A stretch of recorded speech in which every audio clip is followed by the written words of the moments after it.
मोहतरम सामीन, आप अपने पुराने बाइक को बिल्कुल न्यू कर सकते हैं। किस तरह से आज की वीडियो है और कंप्लीट रेस्टोरेशन बाइक की।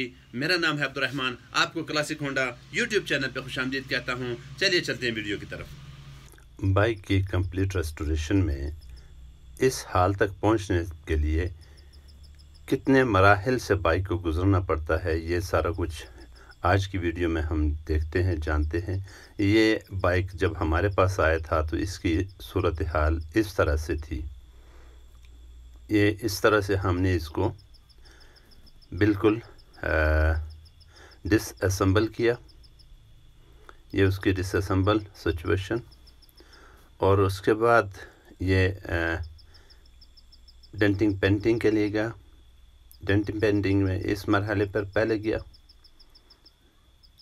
तमाम डेंटिंग की गई, तमाम किस्म के पेंट्स उतारे गए और फिर नया पेंट किया गया। और बिल्कुल ये देखिए कि तमाम पार्ट्स जो हैं, उस पर पार्ट्स बिल्कुल न्यू हो चुके हैं।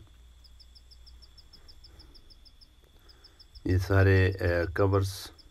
अब बाइक को पाँव पे खड़ा करने के लिए सबसे ज़रूरी चीज़ है उसका मेन स्टैंड।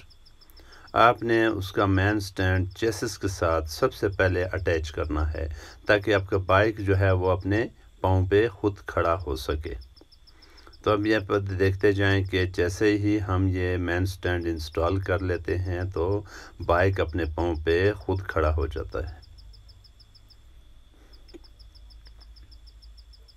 ये मेन स्टैंड इंस्टॉल हो गया और ये चेसिस आपके सामने बिल्कुल ही अपने पाँव पे खड़ा है। अब यहाँ इसमें हम हैंडल कप गोलियाँ, हैंडल कून या हैंडल बैरिंग, इनको फिट करते हैं।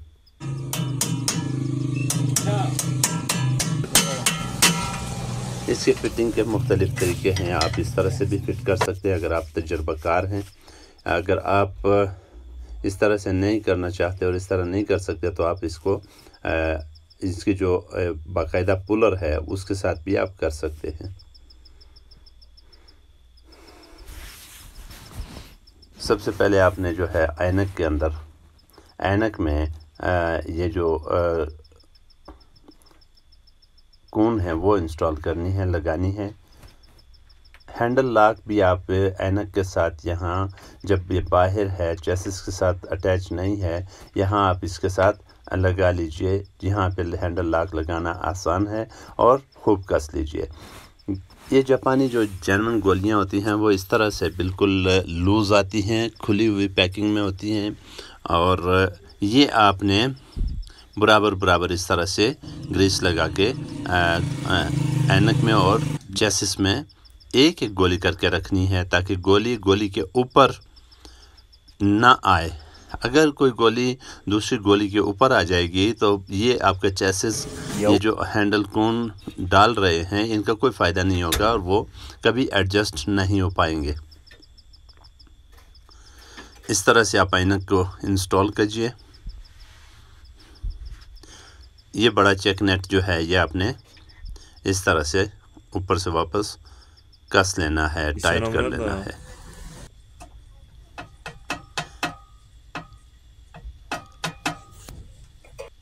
ऐनक आपने देखी बिल्कुल स्मूथ मूव कर रही है। अब बारी है शॉक ग्लासियों की और फ्रंट शॉक्स की। उनको किस तरह से इंस्टॉल करना है ये आप देखें। शॉक कन कटोरी जो है वो आपने रख लेनी है पहले। अब शॉक जो है वो आपने इनमें इंस्टॉल करना शुरू कर देने।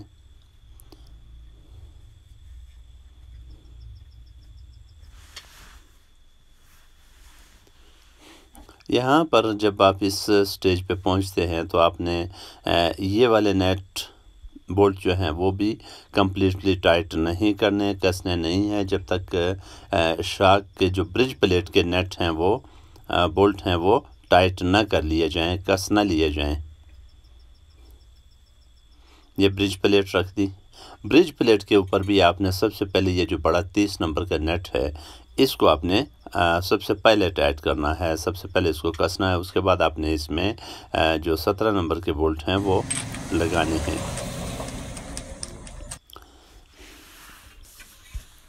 इस तरह आप यूँ इसको पहले टाइट कर लेंगे, कस लेंगे, फिर आपने 17 नंबर के टाइट करने हैं ताकि ब्रिज प्लेट और शाक का जो बैलेंस है वो बिल्कुल बराबर रहे, उसमें किसी किस्म का फ़र्क ना आए।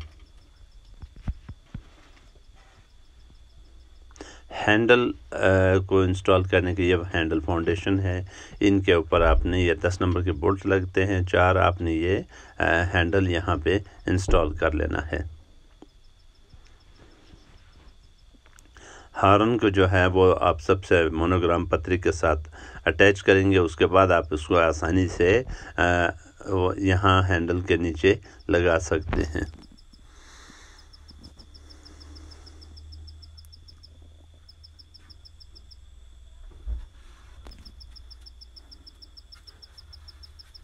ये बोल्ट आपने खूब अच्छे तरीके से टाइट कर लेने हैं, कस लेने हैं। इतने नहीं कसने के स्लिप हो जाएं या फिर बीच में टूट जाएं। फ्रंट मड गार्ड यानी मोटर गार्ड ये आपने किस तरह से लगाना है, इसका तरीक़ाकार है और इसकी फ़िटिंग होती है। इसको आप ऊपर वाली फ़िटिंग में रखना चाहते हैं या नीचे वाली फ़िटिंग में रखना चाहते हैं। अगर आप कहीं मिट्टी और गारे और कीचड़ में बाइक चलाते हैं तो फिर आप इसको नीचे वाली फ़िटिंग में रखें। अगर आप प्लेन रोड्स पे चल रहे हैं तो आप ऊपर वाली जो फ़िटिंग है उसमें रखें, ये आपके लिए सहूलत रहेगी।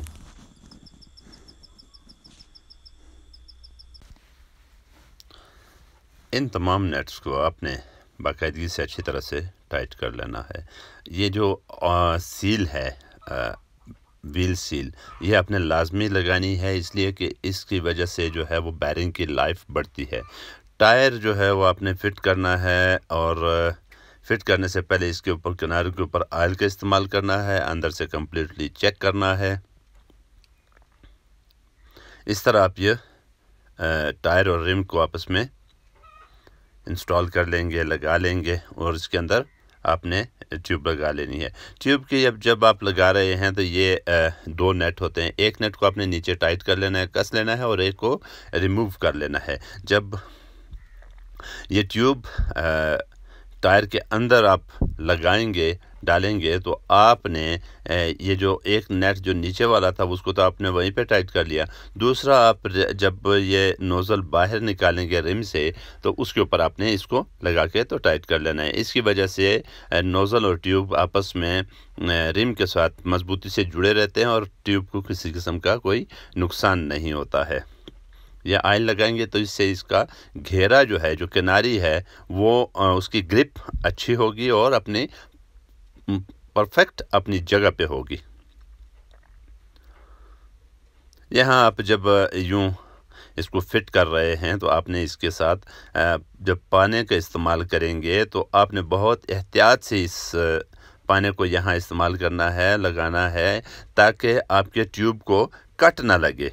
ट्यूब जो है वो पाने और रिम के दरमियान में सैंडविच ना बने।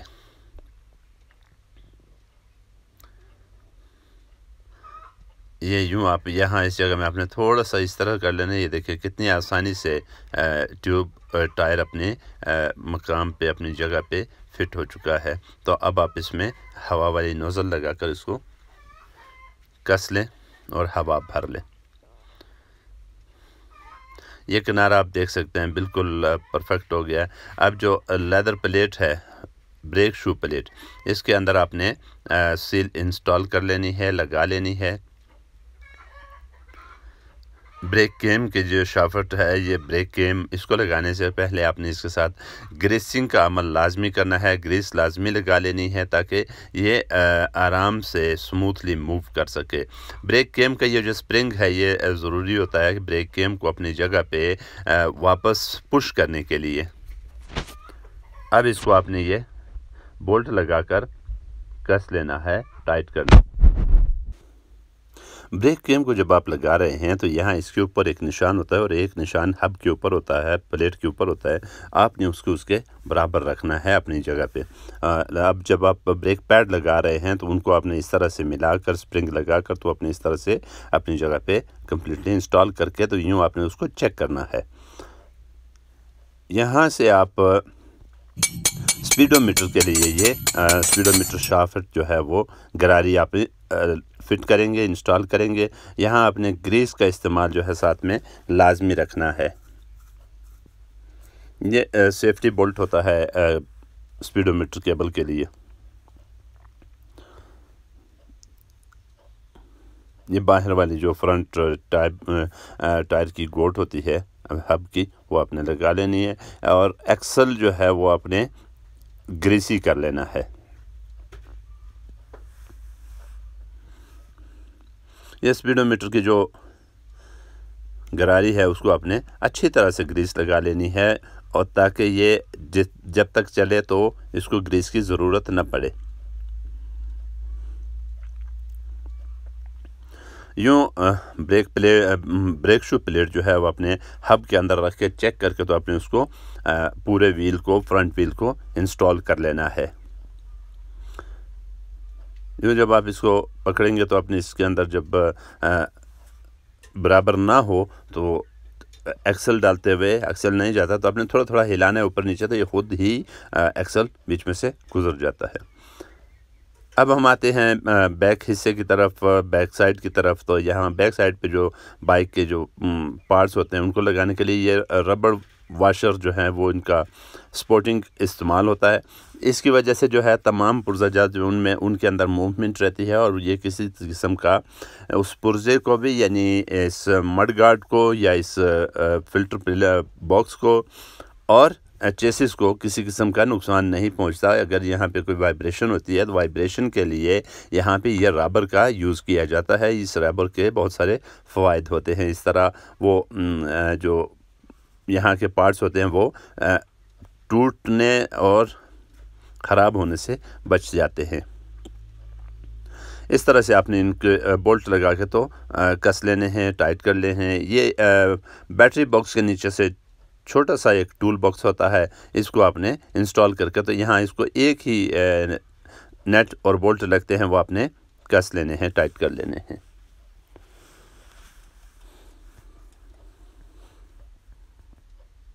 अब रियर मड गार्ड जो है हम इंस्टॉल कर लेते हैं।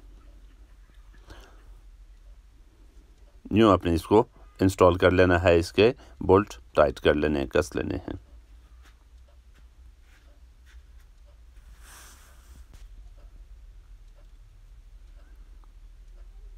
ये सारे बोल्ट आपने लगा के इनके अंदर जो इनकी ख़ुसूसी वॉशर है वो आपने लगा लेनी है। अब यहाँ बारी आ जाती है वायरिंग की। तो वायरिंग हम बेसिकली यहाँ पे कंप्लीट को इंस्टॉल कर लेते हैं, इसके अंदर रख लेते हैं, अपने कनेक्शन जहाँ जहाँ जाते हैं वहाँ तक पहुँचा देते हैं, और इनके कनेक्शन हम हर एक का जो है वो बाद में करेंगे और इसकी तफसीलात बयान करेंगे। यहाँ हम सिर्फ इस वायरिंग को अपनी जगह पे रख लेते हैं।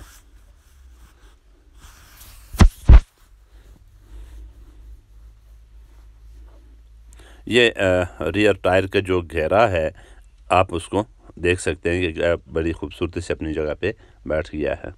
इसके अंदर आपने ये सील इंस्टॉल करके तो आपने इसको रिम के ऊपर जब आप टायर चढ़ाने लगे तो आपने यहाँ टेप या इस रिम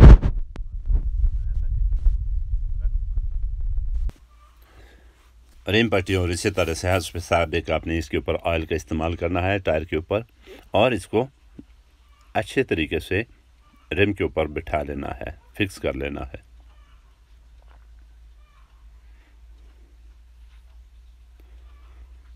ये बहुत आसान तरीक़ाकार है सारे किसी चीज़ का। आप अपने घर में ये काम खुद कर सकते हैं। आपके पास मामूली से कुछ टूल हों तो आप ये काम खुद कर सकते हैं, किसी भी मैकेनिक से ना करवा कर भी। ट्यूब भी आपने हस्ब साबिक उसी तरह से इसके अंदर डाल लेनी है। पहले इसके जो नेट बोल्ट हैं वो आपने सीधे कर लेने हैं, और इसकी हवा वाली प्रेशर वाली नोज़ल निकाल लेनी है।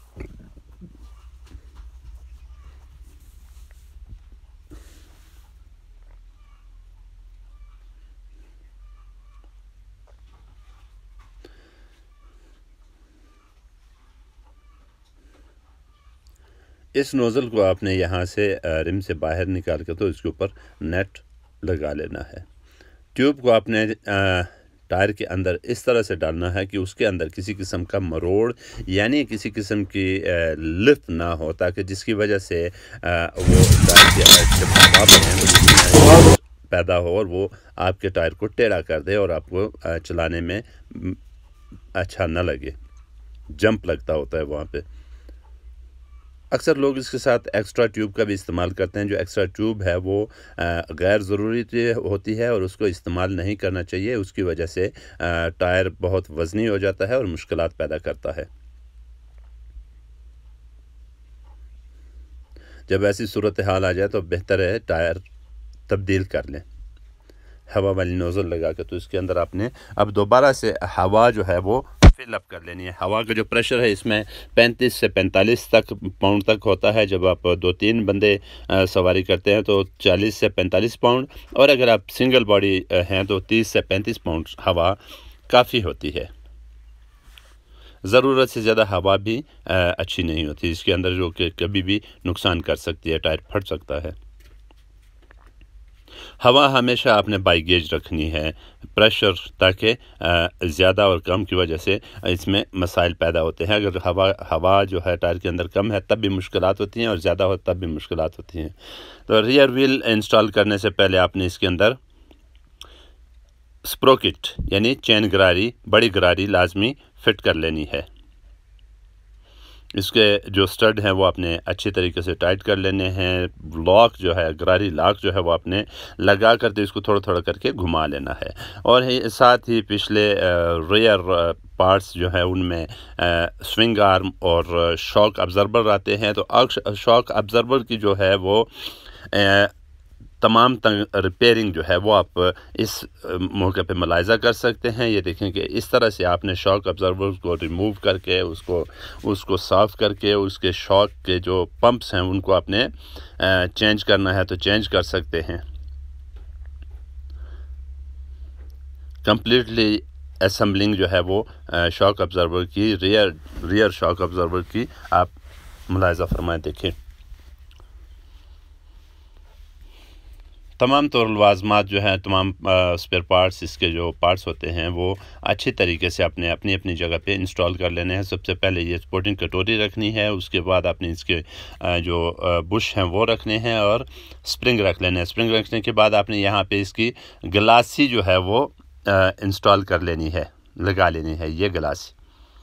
अब शिकंजे के अंदर इसको आपने कस लेना है। जब इसका जो फिटिंग हेड है ये बाहर आ जाए तो आपने किसी नोज प्लास या प्लास की मदद से उसको पकड़कर तो घुमा लेना है। टाइट करने के लिए आप तो नेट और हैंड को जो है दोनों को पकड़ेंगे, कस के रखेंगे, तो आपने दोनों को अच्छे से कस लेना है, टाइट कर लेना है, ताकि रास्ते में चलते हुए आपका शॉक जो है लूज़ ना हो, आवाज़ ना करे। ये दूसरे शॉक की जो स्पोर्टिंग कटोरी, ये बुश और ये नेट, बहुत सिंपल सा काम है। ये आप बहुत आसानी से कहीं भी कर सकते हैं। ये गलासी आपने इंस्टॉल की और ये एक शिकंजे की मदद से आपने, अगर शिकंजा नहीं है आप किसी भी चीज़ में इसको हैंग कर सकते हैं, फंसा सकते हैं। तो आपने इसके ऊपर ये हेड इसका जो है आपने कस लेना है, यूँ आपने इसको आपस में टाइट कर लेना है। ये दो जो शॉक हैं डिसअसेंबलिंग के बाद बिल्कुल असेंबल हो चुके हैं, बिल्कुल जेन्युइन तैयार हो चुके हैं। इनको आप अपने बाइक में लगा सकते हैं। स्विंग आर्म 1-5 के रियर पार्ट्स में स्विंग आर्म एक अहम हिस्सा है। स्विंग आर्म आप जब इंस्टॉल कर रहे हैं तो आपने इसके साथ ये हेल्पिंग रॉड सबसे पहले इंस्टॉल कर लेना है, और इसकी जो नेट और बोल्ट की सेफ्टी है वो आपने लाजमी कर लेनी है। चूँकि ये निचली साइड पे होता है तो इसका खुलने का बहुत चांसेस होते हैं। जब ये खुल जाए तो फिर बहुत नुकसान करता है। रेयर ब्रेक प्लेट पे जो है आपने पैड्स यानी ब्रेक पैड्स लगा लेने हैं, शू लगा लेने हैं। ब्रेक केम आप इस तरह से अपनी जगह पे इंस्टॉल करेंगे। यहाँ आपको पता है कि यहाँ पे एक निशान होता है, उसके बराबर रखना होता है इसको। इस तरह से आपने उसको कस लेना है और जो ब्रेक शू हैं उनको आपने यूँ हब के अंदर लगा के चेक कर लेना है। अब ये स्विंग आर्म और शॉक और रियर व्हील जो है वो रेडी हैं, इनको आपने असम्बल कर लेना है। सबसे पहले आप स्विंग आर्म लगाएंगे, फिर शॉक जो है वो इंस्टॉल करेंगे, रियर शॉक जो है वो आपने इंस्टॉल कर लेने हैं। इस तरह से आप इसको बिल्कुल आसानी से बहुत ही आसान तरीके से इंस्टॉल कर सकते हैं और इनके ऊपर आपने वाशर और नेट रख के तो कस लेना है, टाइट कर लेना है।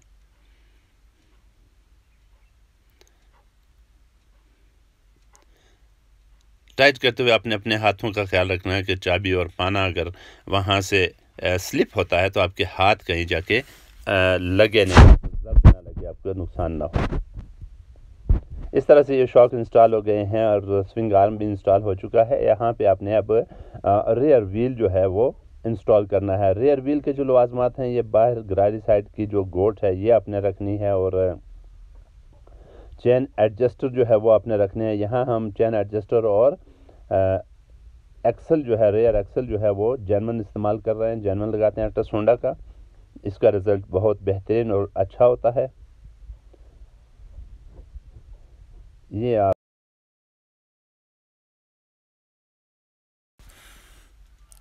ये हब की जो रेयर हब की बाहर वाली गोट है ये आपने रख लेनी है और एक्सल को इस तरह से आहिस्ता आहिस्ता आपने पुश करना है या प्रेस करना है तो ये अपनी जगह पे बाहर निकलेगा। तो आपने इसमें चेन एडजस्टर रख के तो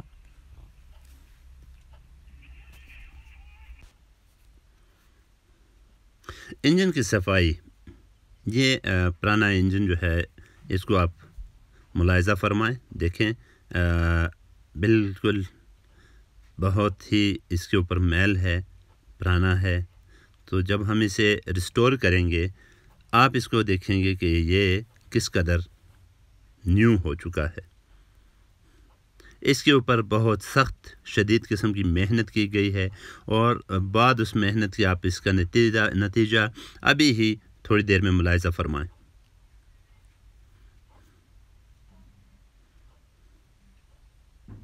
एक एक चीज़ को बहुत ही मेहनत से तैयार किया गया है।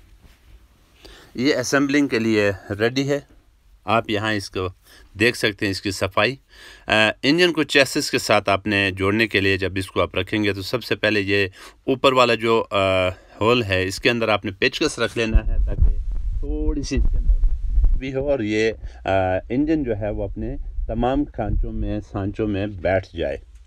जब वो अपनी जगह पे आ जाए तो आपने उसके अपने जो बोल्ट हैं वो लगा लेने हैं। ये बोल्ट, इसको 2 बोल्ट लगने से इंजन चेसिस के साथ कम्प्लीटली मजबूत हो जाता है। उसके बाद आप बाहर वाले बाकी जो बोल्ट हैं वो लगा के तो उसको मज़ीद मजबूत कर लें। हर एक बोल्ट को जब आप लगा रहे हैं तो उसको आपने डबल चेक लाजमी करना है ताकि कोई बोल्ट लूज़ ना हो और वो बाद में लूज़ हो भी ना जाए।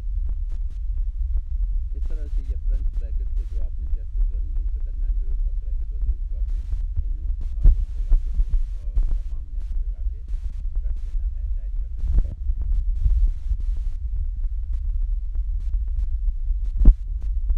ये आपका इंजन जो है CG125 होंडा का जो इंजन है वो चेसिस के साथ जुड़ चुका है, फिक्स हो चुका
फ़र्क आएगा तो वो उसमें आवाज़ कुछ और निकलेगी और उसका फंक्शन जो है वो मुख्तलिफ हो जाएगा। क्लच प्लेट्स जो हैं वो बिल्कुल घिस चुकी हैं। क्लच प्लेटें और प्रेशर प्लेट जो है वो क्यों घिस जाती हैं, ये इनको नुकसान कब होता है? ये तब होता है जब आप कहीं भी बाइक को हाफ क्लच, यानी अक्सर आपका तजर्बा होगा, आपने देखा होगा कि लोग जो हैं वो हाफ क्लच पकड़ के तो बाइक चला रहे होते हैं, ड्राइव कर रहे होते हैं। उस दौरान क्लच जो है, क्लच और प्रेशर प्लेट जो हैं ये आपस में कंप्लीटली फंसे हुए नहीं होते, फिक्स नहीं होते, तो ये एक दूसरे के साथ स्लिप खाते हैं, स्लिप होते रहते हैं। जब वो स्लिप होते हैं तो उसकी वजह से ये ख़राब हो जाती हैं। क्लच बक्सा जो है कंप्लीटली आप उसको इस तरह से चेक करेंगे, कहीं उसमें कोई फ़र्क हो तो आपने उसको हल करना है। गूंज गरारी जो है वो आप चेक कर लें कि उसकी डेप्रिसिएशन ज़्यादा तो नहीं हो चुकी। ऑयल पंप जब भी आप इंजन को रीअसेंबल करें या असेंबल करें या डिसअसेंबल करें, ऑयल पंप को आपने लाजमी चेक करना है। अगर मुमकिन हो तो आप ऑयल पंप को रिप्लेस कर लें। ये एक छोटा सा ऑयल पंप होता है जिसकी वजह से ऑयल पूरे इंजन में सप्लाई होता है। अगर इसी में फ़र्क हो तो आपका इंजन, बाइक का इंजन जो है वो लाजमी बात है कि उसने सीज़ हो जाना है, ख़राब हो जाना है। तो उस ख़राबी से बचने के लिए आपने ऑयल पंप को कम्प्लीटली चेक करके तो अच्छे तरीके से इंस्टॉल करना है।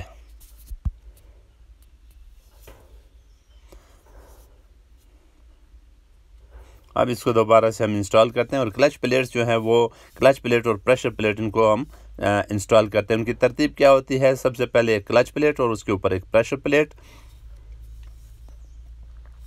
और प्रेशर प्लेट के ऊपर फिर क्लच प्लेट, और फिर उसी तरह से एक प्रेशर प्लेट और क्लच प्लेट।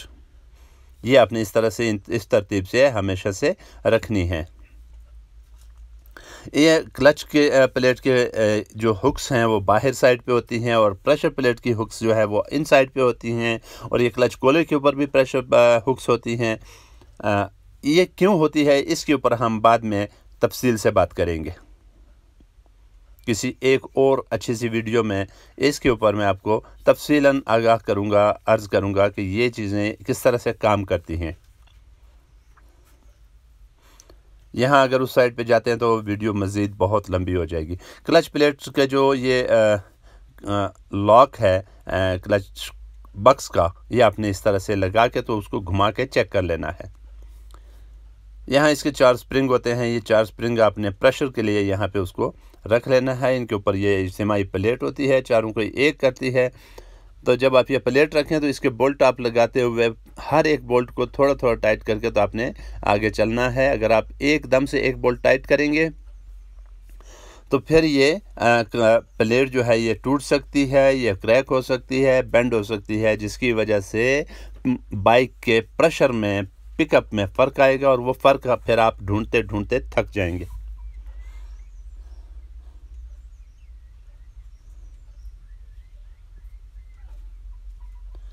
हवा जो प्रेशर है उसका आप साथ साथ में इस्तेमाल करें ताकि कोई रास्ता, कोई ब्रिज जो है वो अगर टूटा हुआ है, कोई रास्ता बंद है, कोई चेसिस के इस जो चैम्बर है इंजन का, उसके अंदर अगर किसी किस्म की कोई ब्लॉकेज है तो वो ख़त्म हो जाए। ऑयल पंप रूटर आपने इंस्टॉल करना है और इसको टाइट करने के लिए, किसी भी बोल्ट को टाइट करने के लिए, नेट को टाइट करने के लिए आपने टार्क रेंच का इस्तेमाल करना है, टार्क रॉड या टार्क रेंच। इसको आपने सेट करके तो जब आप इससे टाइट करेंगे तो बोल्ट स्लिप नहीं होगा और ख़राब नहीं होगा कभी भी। यहाँ इसकी आवाज़ भी आप सुन सकते हैं। ऑयल पंप रूटर के जो कवर है उसको आप दोबारा इंस्टॉल कर लें सफाई के बाद। ऑयल पंप रूटर यूँ आप इंस्टॉल करते जाएं। इसके अंदर भी हवा का प्रेशर चेक कर लें। ऑयल पंप रूटर के ये 3 बोल्ट आपने अच्छे से कस लेने हैं, ज़्यादा ज़ोर भी नहीं लगाना कि ये स्लिप हो जाएं, चूँकि ये ऑयल पंप रूटर और इंजन के तमाम पुर्ज़ाजात तकरीबन सिल्वर के होते हैं और बोल्ट जो हैं वो लोहे के होते हैं। तो इनको आपस में जब टाइट करते हैं तो इनकी चूड़ियाँ उड़ जाती हैं। यहाँ जो क्लच बक्से का बैरिंग है आपने इसको इंस्टॉल कर लेना है, क्लच लिफ्टर इंस्टॉल कर लेना है। यही इससे जो क्लच कवर है इसके अंदर आरपीएम शाफ्ट आपने इंस्टॉल करनी है ताकि इंजन के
क्लच कवर इंस्टॉल करके तो आपने ये बोल्ट लगाकर अच्छे से कस लेने हैं।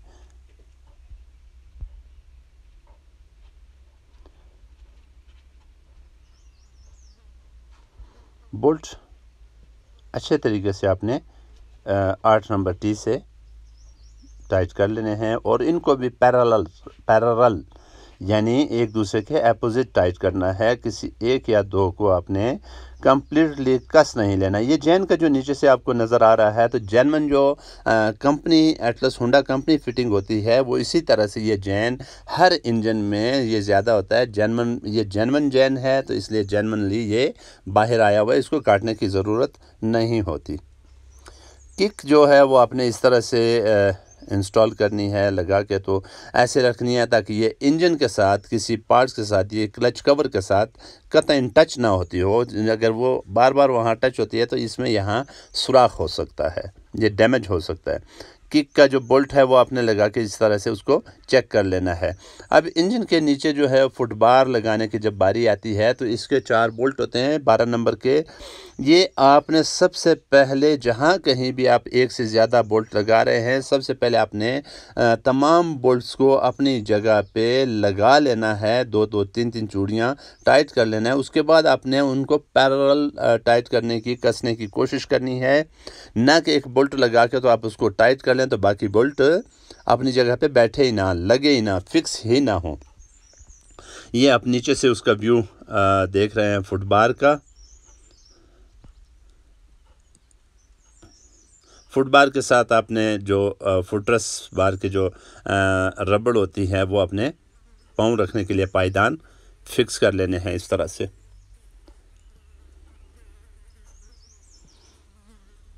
बैटरी चार्जर हमेशा अच्छी क्वालिटी का इंस्टॉल करें ताकि आपकी चार्जिंग का मसला जो है कभी ना हो। स्टार्टिंग इग्निशन कॉइल ये जो टैंकी के नीचे होती है इसको आपने इस तरह से यहाँ पे इंस्टॉल कर लेना है, लगा लेना है, फिट कर लेना है। और वायरिंग का ये जो कनेक्शन यहाँ पे स्पेशल बना होता है वायरिंग के साथ वो आपने सिंपली इसके साथ कनेक्ट कर देना है। वायरिंग की जहाँ बात करें तो यहाँ वायरिंग में तमाम काम है कलर्स का। जो जिस कलर की आपके सामने वायर आ रही है उसी कलर की वायर से उसको आप कनेक्ट कर लें। यहाँ बैकलाइट की जो वायर हैं वो आप देख सकते हैं कि ग्रीन, येलो और थोड़ी सी येलो ग्रीन वायर्स हैं। इनको आपने हर कलर के साथ मैच करके तो आपने फिक्स कर लेना है तो ये कनेक्शन बिल्कुल सही होगा। ये ब्रैकेट के साथ बैकलाइट को फिक्स करने के लिए 2 8 नंबर के बोल्ट इस्तेमाल होते हैं, ये आपने न्यू लगा लेने हैं। अब बैटरी को चेक करने के लिए कि इस बैकलाइट को चेक करने के लिए कि ये चल रही है, काम कर रही है, तो यूँ आप इसको बैटरी का कनेक्शन भी दे सकते हैं। देख के तो आप इसको चेक कर सकते हैं कि यहाँ तक बाकायदगी से करंट पहुँच रहा है।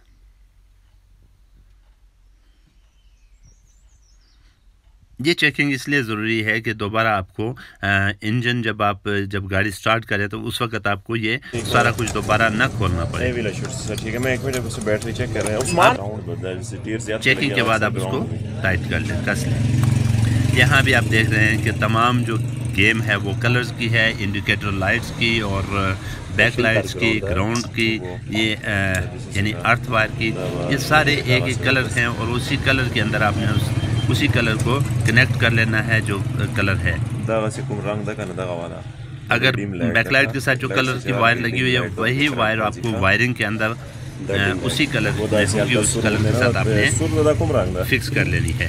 तो जहाँ मोटरसाइकिल वायरिंग में बहुत सारे कनेक्शन होते हैं, सबसे ज़्यादा कनेक्शन ग्राउंड यानी अर्थ के होते हैं, तो वो कलर आपको सबसे ज़्यादा नजर आएगा।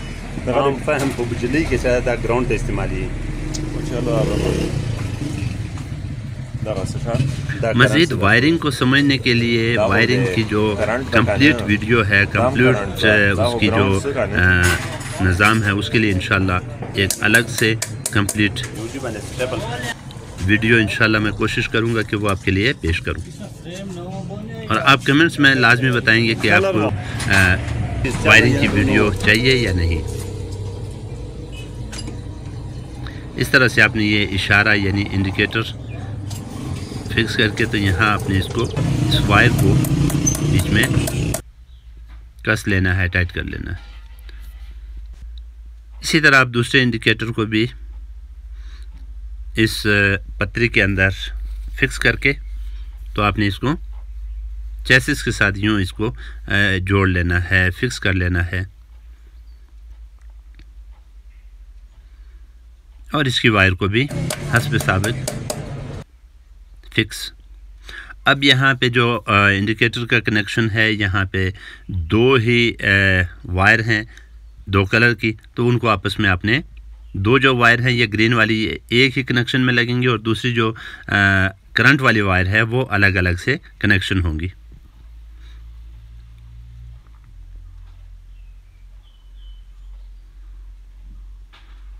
ये आपके जो इंडिकेटर वायर हैं वो उनका कनेक्शन हो चुका। अब इंडिकेटर बिल्कुल ज़बरदस्त हो गए हैं, तो इनको आपने यहीं पे फिक्स कर लेना है। अब इंडिकेटर को चेक करने के लिए भी आप फ्रंट से वायरिंग में यहाँ आप इसको बैटरी का करंट देके तो चेक कर सकते हैं। ये एक वायर आप यहाँ इस जो करंट वाली वायर है उसके कलर की वायर है उसके साथ रखना है और दूसरा आपने अर्थ कर देना है और इंडिकेटर चेक करना है। ये देखिए, एक इंडिकेटर, ये दूसरा इंडिकेटर, दोनों बहुत ज़बरदस्त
कार्बोरेटर और रेस सिस्टम इंस्टॉल करने से के लिए आपने रेस हिस्सा सबसे पहले यूँ आपने केबल के अंदर, रेस केबल के अंदर इसको आपने फिक्स कर लेना है। रेस केबल को रेस हिस्से के अंदर फिक्स कर लेना है।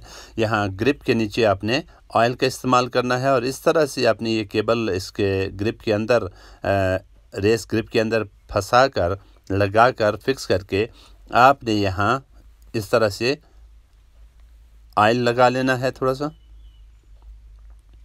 और ये जो ऊपर वाला हिस्सा है वो आपने इसके ऊपर रख के, तो यहाँ भी जो दोनों नए बोल्ट हैं वो आपने बराबर टाइट करने हैं। अगर एक साइड पे आप टाइट करेंगे तो दूसरी साइड का बोल्ट टाइट होता ही नहीं है। यूँ आपने इसको लगा के अच्छे से कस लेना है। ग्रिप जो है दूसरी साइड पे, एक साइड पे आपने देखा हमने ऑयल लगाया और दूसरी साइड पे आपने देखा कि यहाँ पे एल्फी लगाई, इसलिए कि वो साइड मूवमेंट वाली होती है जो ब्रेक साइड वाली होती है और रेस देनी होती है, और ये जो दूसरी साइड है लेफ़्ट साइड, यहाँ पे इसको एल्फी लगाई ताकि ये फिक्स हो जाए। अब यहाँ पे ये अपने जो केबल क्लिप्स हैं वो अपने साथ में इंस्टॉल कर लेने हैं। कार्बोरेटर में जो है थोड़ा सा फ़र्क है। ये देखें इसकी बटरफ्लाई जो है वो ठीक अच्छे से काम नहीं कर रही। ये वैसे तो बहुत बड़ा फॉल्ट है, लेकिन इस फॉल्ट को दूर करने का जो तरीका है वो बहुत आसान है। आपने इसका ये जो एक छोटा सा स्प्रिंग होता है बटरफ्लाई का, इसको आपने रिप्लेस कर लेना है। जब आप ये स्प्रिंग रिप्लेस कर लेंगे, ये देखें ये बटरफ्लाई जो है दोबारा बिल्कुल अच्छे से काम कर रही है। इसके सारे जेट आपने इंस्टॉल कर लेने हैं।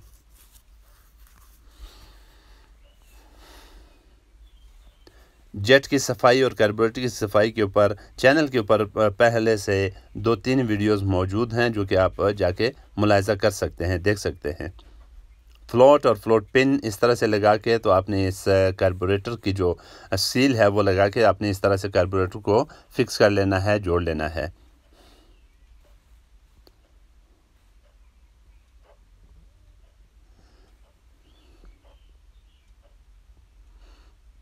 ये आपने बोल्ट अच्छे से कस लेने हैं ताकि इनसे पेट्रोल जो है वो लीक ना हो।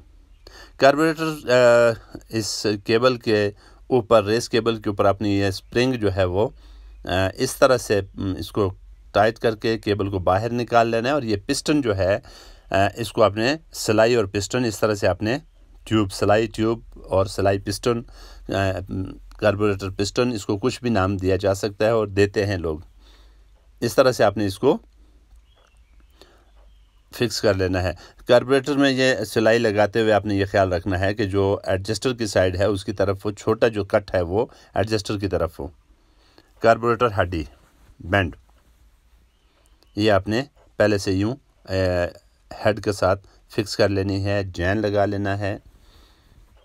ये जो हाउस पाइप है ये बाइक की पिकअप में अहम रोल अदा करता है। ये जितने अच्छा होगा, इसमें सुराख नहीं होगा, इसमें लीकेज नहीं होगी, बाइक की पिकअप उतनी ही बेहतर होगी।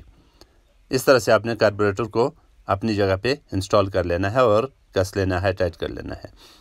एयर फ़िल्टर जो है ये बहुत अहम काम करता है। एयर फ़िल्टर जिस तरह के इंसानी नाक सांस लेने का काम करती है और बाल होते हैं अंदर, तो ज़र्रात सांस से अंदर जिस्म के अंदर नहीं जाते, इसी तरह से ये एयर फ़िल्टर है जो कि फ्रेश एयर कार्बोरेटर को, इंजन को ऑक्सीजन फराहम करता है। क्लच केबल इस तरह से इंस्टॉल करके आपने इसको एडजस्ट कर लेना है। आरपीएम केबल आपने लगा के तो इसके ऊपर ये सेफ्टी बोल्ट फिक्स कर लेना है।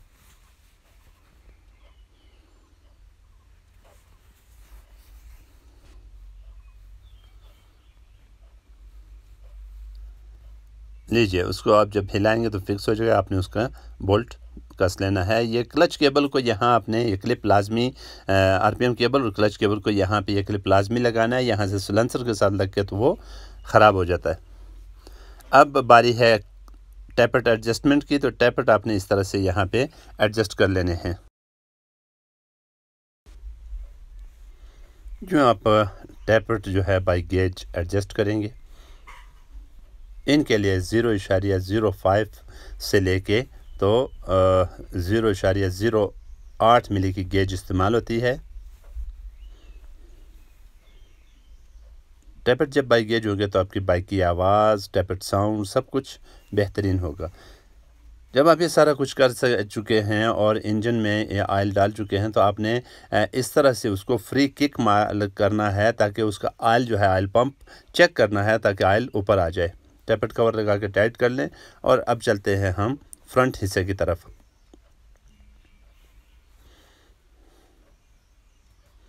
फ्रंट हिस्से में सबसे पहले ये कान जो है ये आपने इंस्टॉल कर लेने हैं इस तरह से।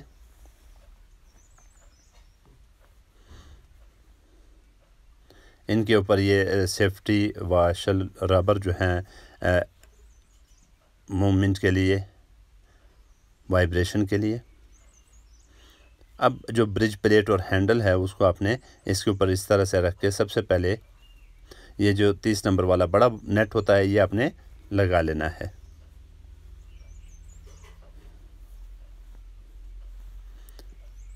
मीटर की इंस्टॉलेशन और स्विच की जो चाबी स्विच की जो इंस्टॉलेशन है वो इस तरह से आपने इसको फिक्स कर लेना है। अब मीटर के ऊपर आपने शॉक बोल्ट जो हैं वो भी मीटर और शॉक के जो बोल्ट हैं वो आपने लगा लेने हैं। सबसे पहले इस बड़े बोल्ट को, नेट को आप टाइट करेंगे ताकि ब्रिज प्लेट अपनी जगह पे फिक्स हो जाए। अब यहाँ आप वायरिंग के साथ साथ हेडलाइट फिक्स करें।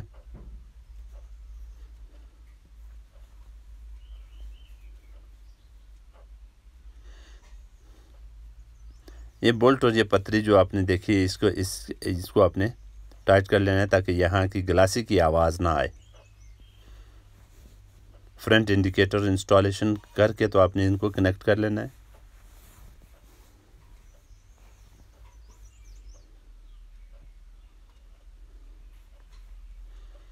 यहाँ पे भी गेम आपकी वायरिंग की, जो मोटरसाइकिल की वायरिंग है वो बहुत आसान है। यहाँ पे आप देखें कि बिल्कुल कलर का कमाल है।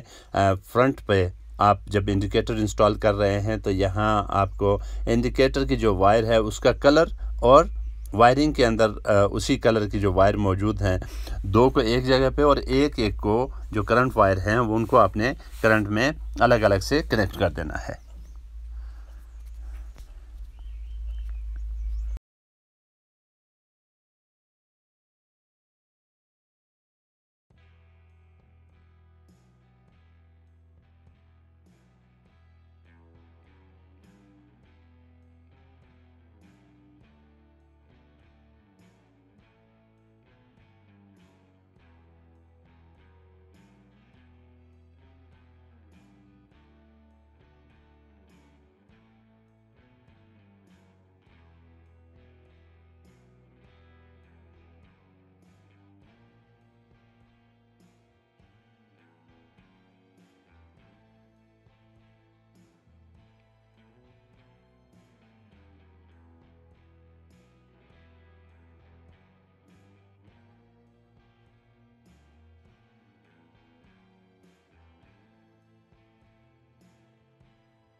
ये तमाम कलर्स वायर जो हैं वो आपने ग्रिप असम्बली और स्विच के साथ कनेक्ट कर लेनी है।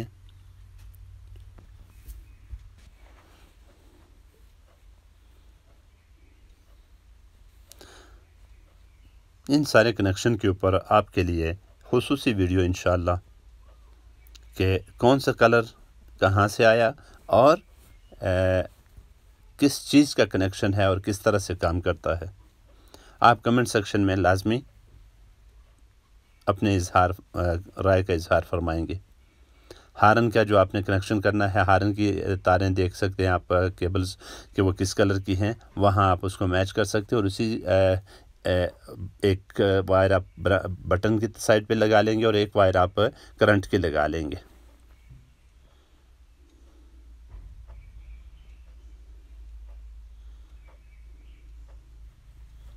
और इस तरह से आपका हारन का जो कनेक्शन है वो हो जाएगा और हारन अच्छी तरह से काम करना शुरू कर देगा। अब ये कनेक्शन तकरीबन सारे कंप्लीट हो चुके हैं। तो यहाँ पे अब आपने होल्डर जो है वो बल्ब होल्डर वो लाजमी लगाना है और उसके बाद आपने हेडलाइट की फिटिंग का देखना है।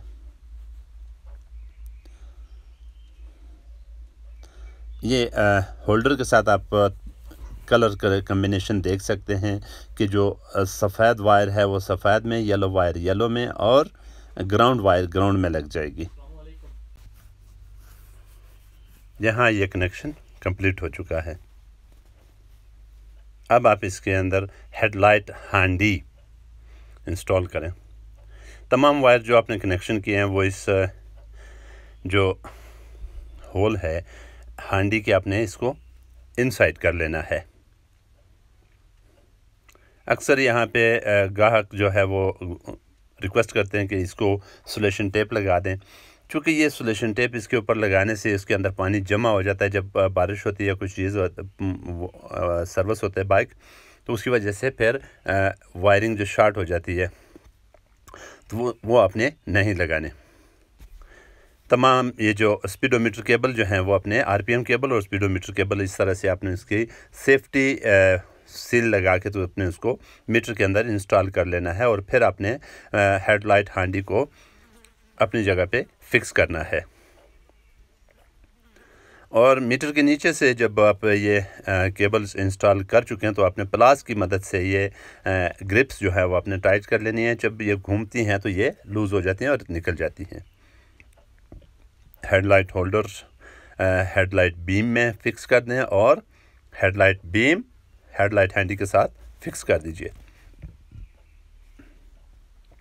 अब ये मोटरसाइकिल फ्रंट साइड से तकरीबन कंप्लीट हो चुका है। ये सेफ्टी ग्रिप्स होती हैं, केबल ग्रिप्स आपने ये लगा लेनी है। एक तो ये खूबसूरत लगती हैं, दूसरा इसकी वजह से ये केबल्स जो है वो अपनी जगह पे फिक्स रहती हैं।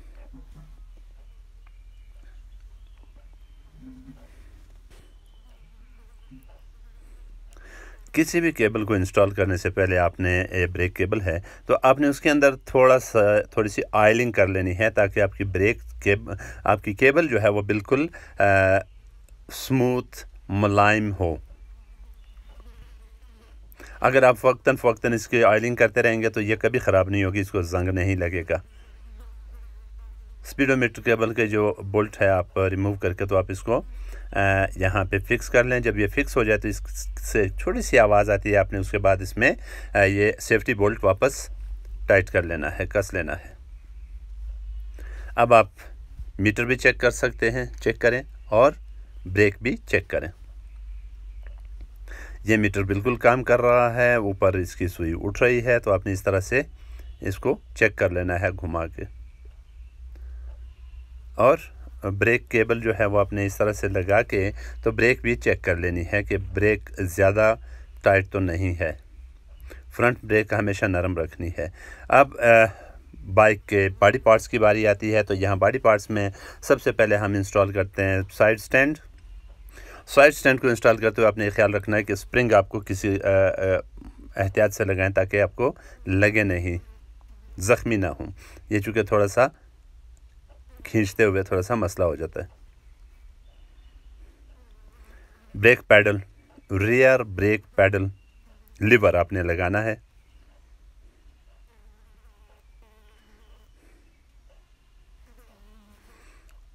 ये इस तरह से आपने इसमें ब्रेक रॉड लगा के और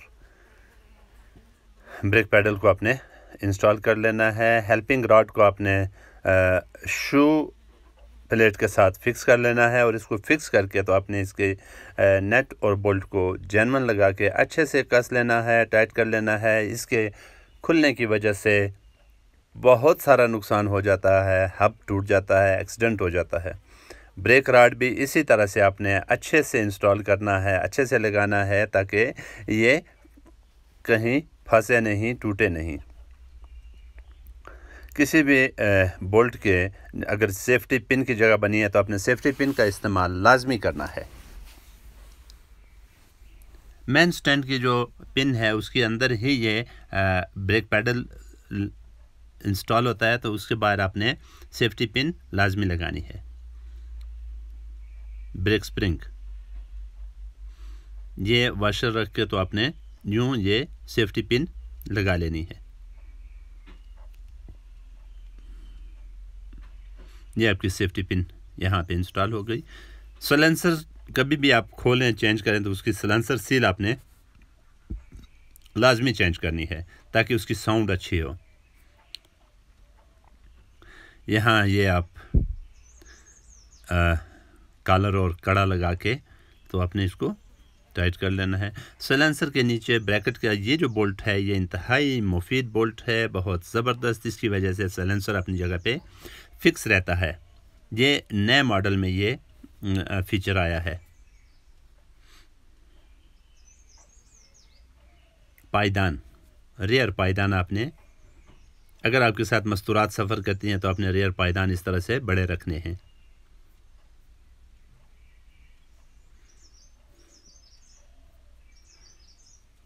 ये रेयर पायदान आपने लगा लेने हैं।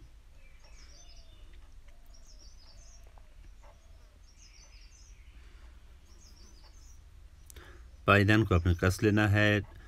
और फ्यूल टैंक और फ्यूल कॉक, इनको आपने इस तरह से पहले फ्यूल कॉक लगा लेनी है और फिर आपने फ्यूल टैंक को चेसिस के ऊपर फिक्स करना है। फ्यूल टैंक की जो दो स्पोर्टिंग रबर हैं वो आपने फ्रंट पे और एक बड़ी रबर जो है वो बैक साइड पे जो लगती है वो आपने लाजमी लगानी है। यूँ आप इस फ्यूल टैंक को फिक्स करेंगे। यहाँ नीचे से आप देख सकते हैं एक ये रबर है जो आपने लगानी है। एक फ्यूल टैंक के यहाँ बोल्ट के साथ अंदर जो लगी हुई है वो आपने लाजमी लगानी है। इस बड़ी रबर की वजह से जब अगर आप दो बंदे बैठते हैं या तीन बंदे बैठते हैं तो जो बंदा फ्यूल टैंक के ऊपर आता है तो वो उसकी वज़न इसके ऊपर आ जाता है और फ्यूल टैंक जो है वो लीकेज से बच जाता है। अब पेट्रोलिंग कर ली, पेट्रोलिंग करने के बाद कप लगा लिया। कप के बाद अब आपने पेट्रोल कॉक से जो है चेक करना है पेट्रोल आ रहा है। जब आ रहा है तो आपने उसके ऊपर पेट्रोल पाइप लगा लेना है। यहाँ पे अब हम नीचे आते हैं स्प्रोकेट फिक्सेशन की तरफ। फ्रंट पे आपने छोटी जो फ्रंट स्प्रोकेट है, चेन गरारी की छोटी गरारी जो है वो आपने लगाने से पहले सील चेंज कर लेनी है और छोटी गरारी को इस तरह से आपने लगा के तो उसके ऊपर चेन को आपने फिक्स करना है। यूँ चेन आप पिछली गरारी जो बड़ी गरारी है रेयर उसके ऊपर रख के तो आपने फ्रंट पे ले जाना है और फ्रंट से आपने उसको नीचे की तरफ ले आना है। अब जो चेन लॉक लगाने का जो मरहला है वो आपने कैसे लगाना है ये आप यहाँ आप देख सकते हैं। बड़ी आसानी से आप इसको खूबसूरत और अच्छे तरीके से लगा सकते हैं। ये देखिए यहाँ बैक जो रेयर गरारी है उसके ऊपर आपने यूँ दोनों सिरे ले आके बराबर कर लेने हैं और उसके अंदर आपने लॉक को फिक्स कर लेना है। लॉक के ये पतरी का लॉक का जो रुख है वो किस साइड पे रखना है ये आपने यहाँ पे मुलाहिजा फरमाया कि जिस साइड पे घूम रही है उस साइड पे वो कट वाली साइड नहीं रखनी। अब आप चैन एडजस्टर की मदद से आपने चैन को एडजस्ट कर लेना है अच्छे तरीके से। यूँ ये एडजस्ट हो गया और ये फ्री प्ले आपने चैन के अंदर लाजमी रखनी है। ये फ्री प्ले आपने चेक करनी है।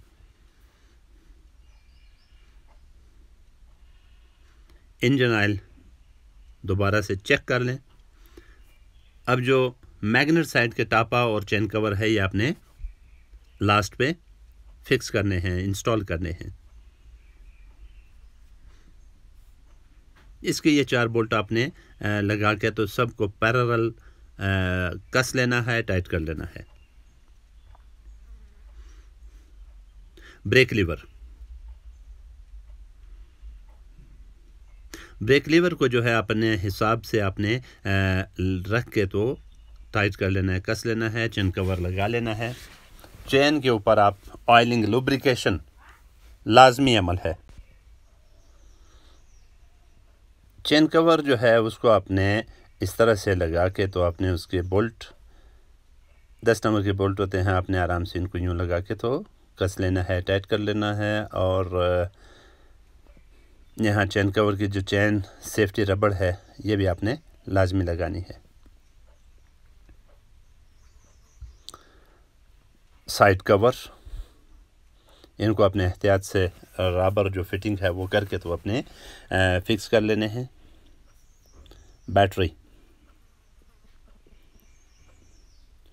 बैटरी के मकाम पे आपने बैटरी को फिक्स करके तो इसको कनेक्शन कर देना है। क्योंकि वायरिंग पहले से कंप्लीट हो चुकी है, सिर्फ इसका बैटरी कनेक्शन 2 वायर जोड़नी है और बैटरी कनेक्शन हो गया। एक वायर ये फिट हो गई, जुड़ गई, दूसरी वायर जो है अपने ये करंट वाली जोड़ लेनी है। अब यहीं से ये बैटरी चार्ज भी होगी और बैटरी करंट भी देगी। ये जो तेज़ाब के लिए सेफ्टी पाइप है ये अब इसका इस्तेमाल आपने लाजमी करना है। तेज़ाब बाइक के जिस हिस्से पे जहाँ गिरेगा वो वहाँ से रंग उड़ जाएगा और उस पार्ट को जंग लगेगा। अब बैटरी के ऊपर भी आपने साइड कवर लगा लेना है। ये कंप्लीट हो चुका है बाइक की रेस्टोरेशन। यहाँ आप सीट लगाएं। सीट को इसके ऊपर जेन्युइन सीट, एटलस होंडा की जेन्युइन सीट फिक्स करते हैं। ये जेन्युइन सीट फिक्स, इसके बोल्ट लगा के तो कैरियर के बोल्ट आपने कस लेने हैं। बाइक बिल्कुल तैयार हो चुकी है। डेमो आप मुलाहिजा फरमाएं।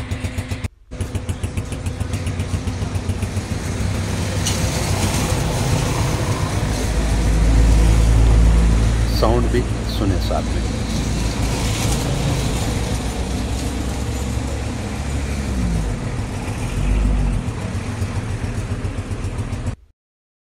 मुहतरम सामीन, ये वीडियो आप तक पहुंचाने में बहुत मेहनत लगी है, बहुत मुश्किल से बनी है। तो आपको वीडियो अच्छी लगी है, लाइक करें, इल्म में इजाफा हुआ है, अपने दोस्तों तक शेयर करें, कमेंट सेक्शन में अपनी आरा का इजहार ज़रूर कीजिए। मिलते हैं और किसी अच्छी सी वीडियो में। मुझे दीजिए इजाज़त। अल्लाह हाफ़िज़।